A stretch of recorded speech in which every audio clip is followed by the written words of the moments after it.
Bonsoir mesdames et messieurs, dans l'actualité de ce mardi 15 janvier 2019. La Cour pénale internationale a décidé ce mardi de l'acquittement de l'ex-chef d'État ivoirien Laurent Gbagbo et de Charles Blé Goudé. Les deux hommes étaient poursuivis pour crimes contre l'humanité après les violences post-électorales de 2010 et 2011. Le compte-rendu de cette audience dans ce journal.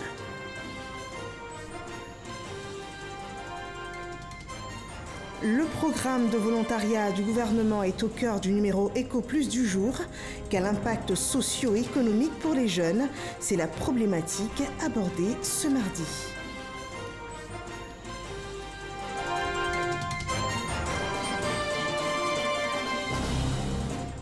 Et le lycée d'excellence de l'amitié ivoiro-chinoise de Grand Bassam est achevé à 60%, plus d'un an après la pose de la première pierre. Le ministère de l'Éducation nationale, de l'enseignement technique et de la formation professionnelle a effectué une visite de chantier pour s'enquérir de l'avancée des travaux. Bienvenue dans ce rendez-vous d'information. Ouvrons ce journal par cette décision de la Chambre de première instance de la Cour pénale internationale. À La Haye, ce mardi 15 janvier 2019, elle a délibéré sur le dossier de l'ex-président ivoirien Laurent Gbagbo et Charles Blé Goudé. Les juges de la CPI ont décidé de l'acquittement et de la remise en liberté immédiate des deux hommes qui sont poursuivis pour crimes contre l'humanité dans le cadre des violences commises durant la crise post-électorale entre décembre 2010 et avril 2011. Revenons sur l'audience du jour avec Michel Digré. Le scénario de cette audience de mardi présentait trois cas de figure. La poursuite du procès, la mise en liberté provisoire ou l'acquittement. Finalement, les juges ont fait le choix de la troisième option. À la majorité de ses membres, dit que le procureur ne s'est pas acquitté de la charge de la preuve conformément à la norme applicable tel que prévu à l'article 66 du statut de Rome.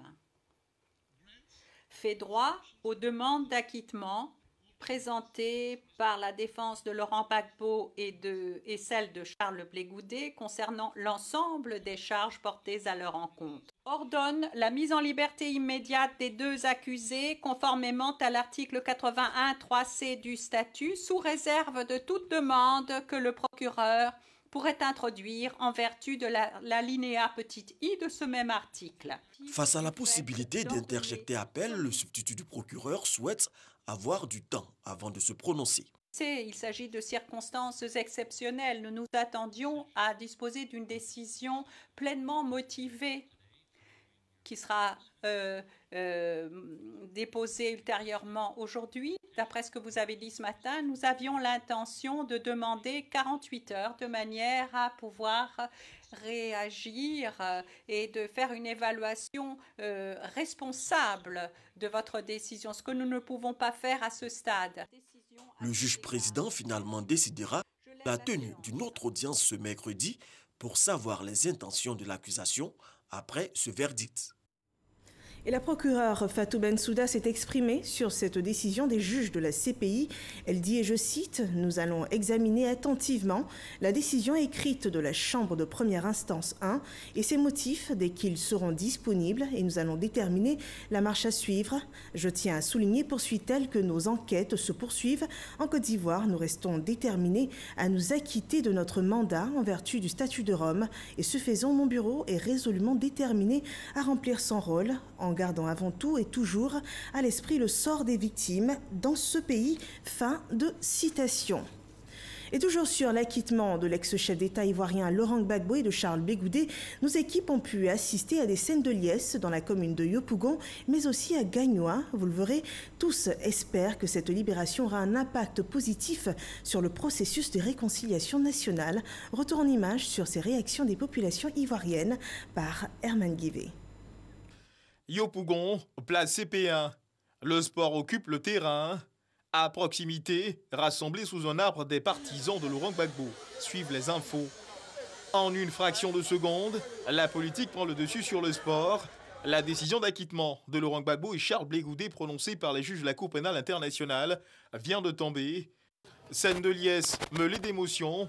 Une décision qui, pour eux, contribuera à la réconciliation nationale. Je pense que sa libération va réunir encore les Ivoiriens pour qu'il y ait une paix. Et c'est ça que nous attendons. Même son de cloche à Mama, village natal de Laurent Gbagbo, idem à Gagnoa, ville désignée comme étant l'un des bastions du Front populaire ivoirien. Dans plusieurs quartiers de Yopougon, les mêmes scènes étaient visibles. Il convient cependant de signaler que la nouvelle a été diversement appréciée dans plusieurs quartiers d'Abidjan. Et comme le dit notre reporter, une joie qui n'est pas partagée par tout le monde. À Abidjan, le collectif des victimes de violences en Côte d'Ivoire apprécie différemment cette nouvelle de l'acquittement de Laurent Gbagbo et de Charles Blé Goudé. Le compte-rendu de Moussa Konaté. Le verdict de l'acquittement prononcé par la CPI, la décision de la juridiction internationale a suscité diverses réactions au sein des populations. Bon. Les autres, ce qu'ils disent, c'est pas crédible. Parce qu'il a tué plus de 3 000 morts. Donc nous, on n'est pas d'accord. Il faut le condamner, parce que c'est dangereux dans la vie. Franchement, je ne suis pas contente. Je ne suis pas contente du tout. Parce que nous qui sommes à Bobo ici, on a trop souffert. Le collectif des victimes exprime son inquiétude. Aujourd'hui, à travers cette décision de justice, la Cour pénale internationale vient de démontrer son incapacité notoire à faire manifester la vérité, à garantir l'impunité. Les victimes et les familles, elles ont fait confiance à cette institution de justice internationale. Elles avaient pensé que cette institution de justice allait leur permettre de connaître la vérité et de faire le deuil de leurs proches assassinés et de voir leur dignité restaurée, ce qui n'a pas été le cas. Depuis La Haye, Maître Paulina Massida, avocate des victimes dans le procès à l'encontre de Laurent Gbagbo, et Charles Blé Goudé, dit regretter la décision de la CPI. Je regrette que cette décision mette en péril la quête de justice des victimes qui ne sont pas en mesure de connaître exactement le raisonnement de la Chambre quant aux raisons qui ont justifié la prise de cette décision.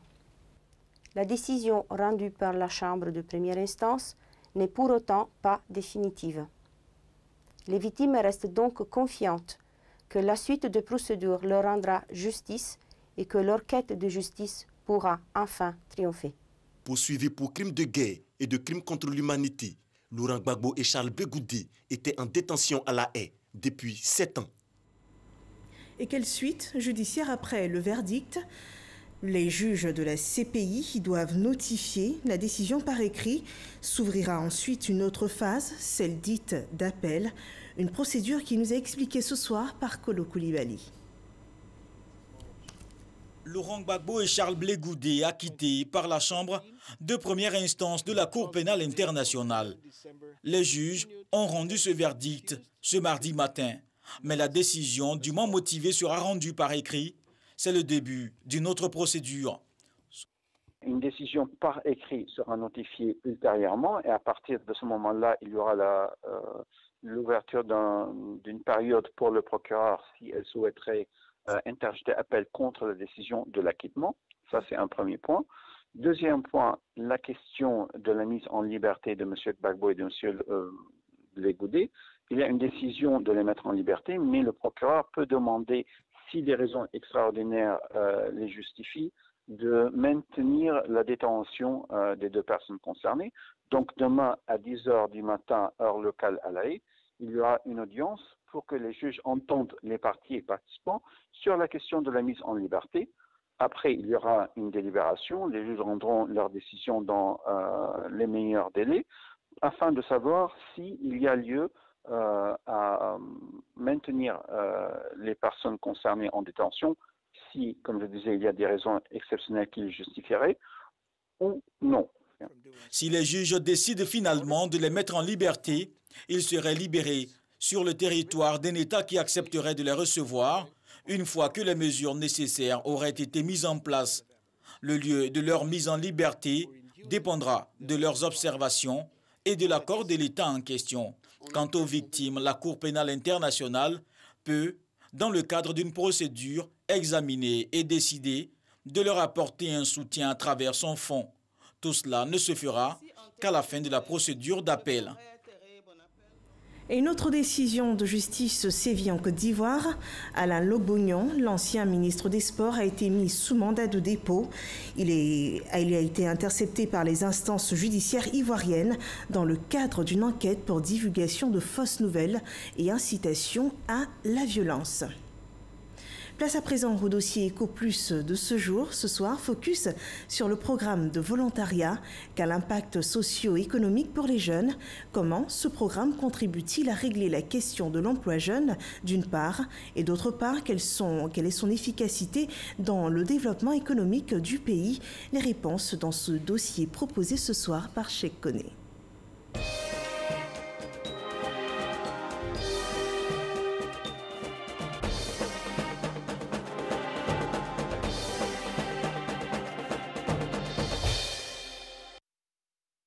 Dieudonné Founyingbe vit à Kamonunkro, un quartier de la commune de Bouaké. Il a étudié en maîtrise de sociologie. Il a 27 ans et est en quête d'un boulot. Trouver un premier emploi quand on est jeune diplômé, tel est le rêve caressé par Dieudonné depuis plusieurs années. Après des tentatives infructueuses, il fait contre mauvaise fortune, bon cœur. Il y a quelques mois, Dieudonné est recruté comme volontaire à la mairie de Bouaké. C'est une opportunité pour moi, une aubaine pour moi en tant que jeune qui n'avait pas d'activité au préalable. Aujourd'hui, cette activité-là me permet de m'épanouir socialement. Dieudonné se rend désormais tous les matins à sa nouvelle fonction. En qualité de volontaire dans le programme national de volontariat, son contrat a une durée comprise entre 6 et 12 mois. Durant cette période, Dieudonné sera chargé du contrôle et du recouvrement des taxes municipales auprès des contribuables. Une mise en situation réelle pour ce primo, demandeur d'emploi. Aujourd'hui, à partir du volontariat, on peut se frayer une place dans le monde de l'emploi. Et cette opportunité-là va te permettre à toi, volontaire, demain, d'avoir une compétence dans un milieu quelconque. Et à la fin, peut-être de ton contrat de volontariat, tu peux t'insérer. En Côte d'Ivoire, les primo-demandeurs d'emploi, on en compte un peu plus de 240 400, selon l'agence Emploi Jeunes. Le programme de volontariat leur offre cette opportunité. Contrairement au bénévolat qui est un engagement libre sans condition, le volontariat est un engagement contractuel et exclusif dans lequel une personne apporte un appui limité dans le temps à une structure privée ou publique. À la mairie de Bouaké, l'arrivée des 34 volontaires du programme national de volontariat, à l'instar de Dieudonné, a redynamisé le service de recouvrement. Auparavant, on n'avait pas assez d'équipes. On n'avait seulement que 5 équipes pour contrôler tout Bouaké. Ce n'était pas normal. Avec leur arrivée, il y a des moments où nous sommes allés jusqu'à 15 équipes. Et ce qui faisait qu'aujourd'hui, au niveau du recouvrement de la mairie de Bouaké, nous sommes un peu en avance par rapport aux autres années. À fin 2018, l'appui des volontaires fait doubler les objectifs de recettes à la mairie de Bouaké. Environ 175 millions de francs CFA contre moins de 100 millions en 2017. Ces jeunes ont vraiment contribué à la sensibilisation des contribuables sur le marché et aujourd'hui, ce sont des résultats très visibles. Avec une frange de la population ivoirienne de moins de 35 ans estimée à 77%, le gouvernement multiplie les canaux de promotion pour l'employabilité des jeunes. Un programme national de volontariat est en cours d'élaboration. Entre-temps, l'État de Côte d'Ivoire, avec l'appui du programme des Nations Unies pour le développement PNUD, a décaissé 3,5 milliards de francs CFA pour la phase pilote du programme de volontariat. Un engagement dont l'objectif est de produire un effet induit sur la question de l'employabilité des jeunes. Le jeune ne doit pas venir pour chercher un intérêt à lui, mais chercher un intérêt pour le pays. Je viens apporter ma contribution. Mais nous ne pouvons pas dire que ce jeune qui vient ne tirera rien. C'est de là que nous parlons d'effet induit de ce programme. Ce programme également apporte un plus à ces jeunes parce que vous leur offrez 6 mois à 1 an de mission de volontariat et après ces 1 an, ces jeunes tirent une expérience de travail qui peut valoriser. Depuis son démarrage, la phase pilote connaît un véritable engouement. Elle a enregistré 2775 candidatures pour 645 volontaires mis en mission auprès de 73 structures d'accueil. Des structures privées ou publiques confrontées, le plus souvent, à des contraintes d'ordre financier et humain. L'arrivée des volontaires est accueillie comme une bouffée d'oxygène. On a ouvert avec une double contrainte, le besoin d'expertise et une contrainte financière. Et donc, c'est ce qui nous a motivés pour faire appel au programme de volontariat du PNUD, qui a permis d'identifier une assistante sociale qui a été mise à disposition de la structure. Ce qui permet évidemment, en fait, c'est un double service. Donc, on lui permet d'acquérir de l'expérience professionnelle et nous, en fait, on réduit un peu la masse salariale. Les subsides extérieurs se font de plus en plus rares et nous sommes dans l'obligation de trouver au plan national des possibilités pour contribuer de façon substantielle à notre budget. Le fait que nous puissions avoir ces jeunes qui sont pleins de dynamisme était une occasion pour nous d'aider donc notre département de collecte de fonds et de communication à booster leur activité. Le principe est simple. Les volontaires affectés dans ces structures perçoivent chacun une rétribution mensuelle de 50 000 francs CFA payée par les partenaires du programme, à savoir l'État, le PNUD et Volontaires des Nations Unies. Lancé en 2016 dans 3 régions, à savoir le district d'Abidjan, les régions du Béké et du Tonkpi, la phase pilote est prévue pour durer 3 années. En 2019, la fin du projet approche que déjà les acteurs plaident pour sa reconduction. Moi, je pense bien que c'est un projet qui n'a vraiment pas son sens de disparaître après 2019, mais plutôt de l'étendre à tout l'étendue de la Côte d'Ivoire. À travers ce programme national de volontariat, l'employabilité des jeunes diplômés ou non pourrait avoir un début de solution durable. Débuté en juin 2016, le projet pilote prend fin en décembre 2019. Qu'en sera-t-il de la suite? La Côte d'Ivoire va-t-elle enfin rendre opérationnel son programme définitif de volontariat à l'échelle nationale? La question reste posée. Et un autre programme pour les jeunes, le ministère de l'Éducation nationale, de l'enseignement technique et de la formation professionnelle a initié le tout premier Forum national de l'éducation entrepreneuriale. Cette première édition, qui réunit 500 participants et exposants, a pour thème l'éducation entrepreneuriale, processus transformant pour une école de qualité. Les détails de ce forum avec Patricia Oumouetia. Un accueil en fanfare avec les élèves du collège Anador, suivi de l'Abidjanaise, interprété ici par le groupe scolaire Saint-Louis de Yopougon pour ouvrir le premier forum national de l'éducation entrepreneuriale. Une cérémonie organisée par la direction de la vie scolaire pour célébrer les micro-projets des entreprises scolaires. Dehors, des stands dressés pour permettre aux visiteurs de découvrir le savoir-faire des élèves. Des écoliers de l'école primaire Sodepam de Dabou ont réalisé un projet de fabrication de savon liquide.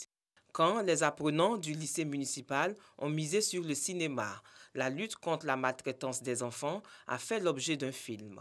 Des écoliers d'Abongwa 4 ont appris la cacaoculture et l'élevage. Depuis mon enfance, depuis que je suis bébé, je veux être pilote. Mais comme j'ai aussi une passion de l'élevage, après l'activité du pilotage, je veux avoir au moins une activité d'entrepreneuriat, chez moi à la maison ou chez moi au village. La ministre de l'Éducation nationale, à l'ouverture officielle de ce forum, a apprécié le savoir-faire des élèves. Car pour elle, l'entrepreneuriat est une question nationale qui vise à stimuler l'esprit d'initiative. Nous avons initié ce premier forum national sur l'entrepreneuriat en milieu scolaire pour répondre aux recommandations du chef de l'État qui voudrait une jeunesse nouvelle, une jeunesse entreprenante. Cela leur donne cette culture entrepreneuriale, cela leur permettra vraiment de créer des entreprises, mais aussi employer d'autres jeunes. Devant la faiblesse de l'offre d'emploi dans le monde, cet espace permet de célébrer les micro-projets des entreprises scolaires, valorisant ainsi leurs compétences et leur niveau d'autonomisation. Des panels et conférences étaient au menu de ce forum national. Et pour encourager les jeunes à la culture de l'excellence, le lycée d'excellence de l'amitié ivoiro-chinoise de Grand Bassam verra bientôt le jour. Achevé à près de 60%, plus d'un an après la pose de la première pierre, le lycée d'excellence devrait être livré le 4 septembre prochain. Visite du chantier par Sifurazegui et Grascando. Bâti sur une superficie totale de plus de 19 hectares, les travaux du lycée d'excellence Alassane Ouattara de l'amitié ivoiro-chinoise de Grand Bassam sont achevés à 60%.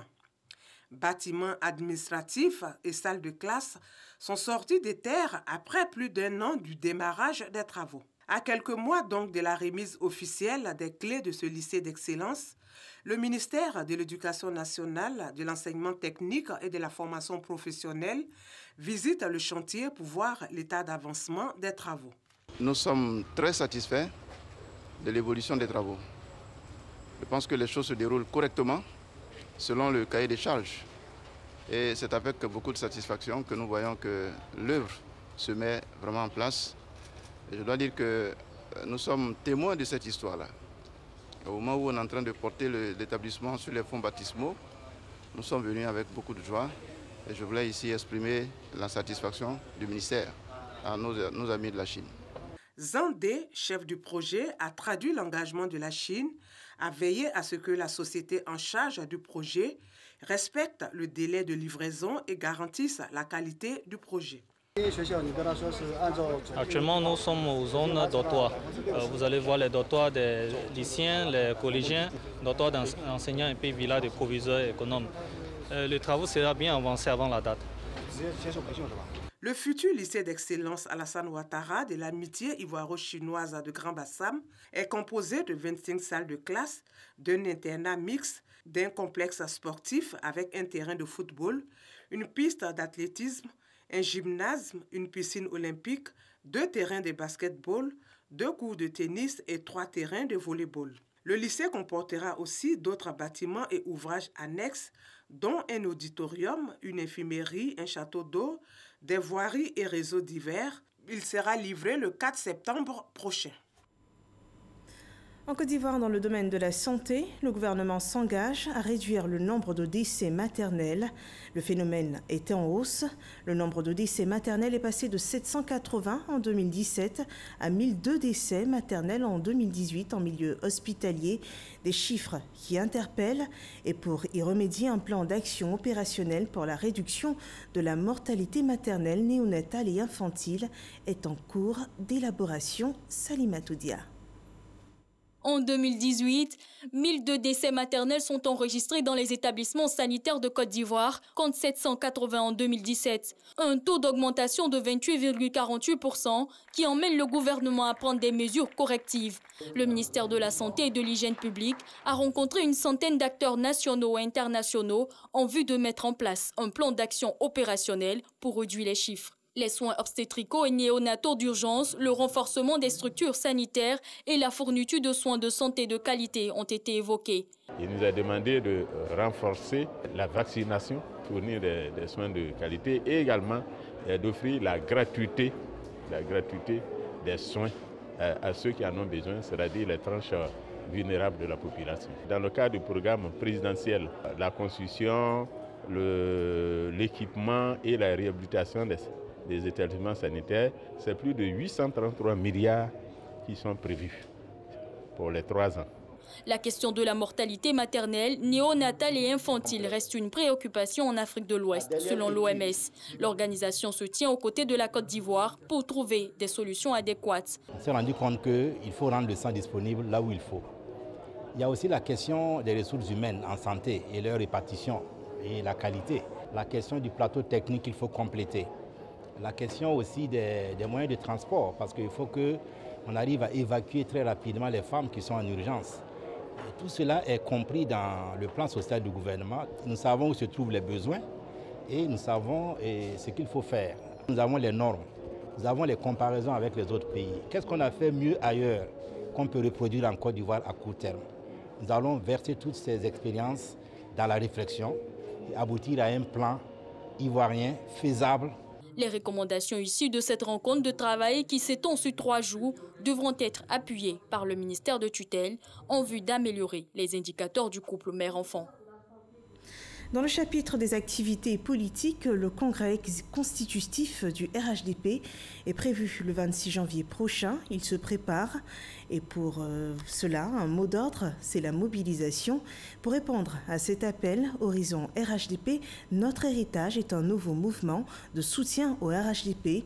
Le lancement officiel du mouvement s'est fait à Alépé dans la région de Lamé. La Maraoué et Grand Laou s'apprêtent également à travers des pré-congrès que je vous propose de suivre dans cet élément. Un nouveau mouvement de soutien au RHDP est né.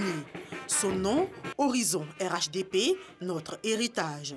Lancé à partir d'Alépé dans la région de la Mé, ce mouvement se veut rassembleur. Il veut également véhiculer les idéaux de paix et de cohésion chers au président Alassane Ouattara. Le mouvement Horizon RHDP a décidé à travers ses actions d'éveiller non seulement les héritiers du père fondateur, mais aussi les forces vives de la nation s'il est jugé essentiel d'une paix durable. Nous devrons œuvrer que les Ivoiriens de tous bords se retrouvent et reviennent ensemble de façon paisible. Nous voulons mobiliser partout en Côte d'Ivoire, en tout cas les populations ivoiriennes, à comprendre le projet de développement du président de la République et le projet de cohésion que le président prône pour dire que c'est le meilleur profil qu'on doit pouvoir suivre en Côte d'Ivoire. Selon le ministre Joseph Seka Seka, fils de la région et parrain du mouvement, seul le RHDP peut assurer le développement de la Côte d'Ivoire. Pour cela, il appelle à une mobilisation massive des filles et fils de la Mé pour la réussite du congrès du 26 janvier. Il est de notre devoir à tous d'œuvrer à la mobilisation pour faire grandir le RHDP, que ce soit les chefs de village, que ce soit les jeunes, que ce soit les femmes, que ce soit les cadres. Je leur ai lancé l'appel pour qu'ils adhèrent massivement au RHDP et que cela commence dès le 17 janvier par le pré-congrès qui va se tenir à Adzopé et que le 26 janvier, leur mobilisation contribue à l'apothéose. Amidou Soumoro a été investi président national d'Horizon RHDP, notre héritage. Avec lui, le président régional et le président local. Leur mission, mobiliser toutes les couches pour la cause du RHDP. La région de la Maraoué devra mobiliser un peu plus de 6000 militants pour le congrès constitutif du RHDP le 26 janvier prochain. Sur le terrain, une équipe de plusieurs cadres des partis politiques favorables à la création du parti, conduite par le président régional du comité d'organisation du pré-congrès dans la Maraoué, Zoro Epiphane, sillonne les bases. Elle entend mobiliser un nombre important de militants et de sympathisants lors des travaux. Les commissions sur pied travaillent déjà à présenter des stratégies et faire des recommandations sur les statuts, règlements intérieurs et fonctionnement pour la victoire du RHDP aux différentes élections à venir. Le pré-congrès dans la Maraoué se tiendra au Collège moderne de Boisflé le 19 janvier prochain, avec à la clé un meeting à l'espace Tchin-Tchin de Boisflé en présence du ministre Amédée Kouakou. Une forte mobilisation des populations de la région des Grands Ponts au congrès constitutif du RHDP. À cette rencontre à Grand Laou, Esmel Essis Emmanuel, président du comité régional d'organisation du congrès, invite les cadres, responsables politiques et les populations à une adhésion massive au parti unifié, gage de rassemblement et de stabilité. C'est dans la cohésion, c'est dans la paix que le développement peut être obtenu. C'est dans la cohésion, dans la paix que nous pourrons avoir plus de succès encore économique. Et c'est dans la cohésion et dans la paix que l'Ivoirien sentira à travers ce programme social du gouvernement mis en place dans son quotidien le bien-être. C'est ce message que nous sommes portés à la population de Grandaou et nous partons très satisfaits parce que les responsables locaux nous ont démontré cette cohésion d'équipe. Eux qui étaient hier des adversaires sont aujourd'hui ensemble unis dans le RHDP et c'est une assurance pour nous, pour le congrès du 26. Le 26 janvier, une date importante pour le RHDP. Les responsables politiques locaux, membres de la grande famille des oufouettistes, se disent prêts pour la sensibilisation des populations. Grand Laou est déjà prêt pour le RHDP. Donc notre message à nos parents, à nos militants, c'est d'y aller. En tout cas, sans hésiter, parce que le bonheur de l'Ivoirien s'y trouve. Le RDA est prêt et sera en première ligne dans tous les combats qui engagent le développement des Grands Laou en particulier et de la Côte d'Ivoire en général. Le MFA a pris des dispositions particulières. Le MFA est allé rencontrer sa base, a visité toutes les sections ici dans le département. Et nous pensons que nous sommes tous mobilisés. Le 19 janvier prochain se tiendra le pré-congrès du RHDP dans la région des Grands Ponts. Une rencontre afin de mieux coordonner les actions de mobilisation. Dans l'actualité internationale, ce soir au Gabon, le président Ali Bongo est de retour au pays. Il a assisté à la prestation de serment du nouveau gouvernement. Et puis au Soudan, le bras de fer continue entre le président Béchir et les manifestants qui réclament la chute du pouvoir. C'est à suivre dans l'actu en bref, proposé par Wodjan Télésoro et Alexis Ouedraogo.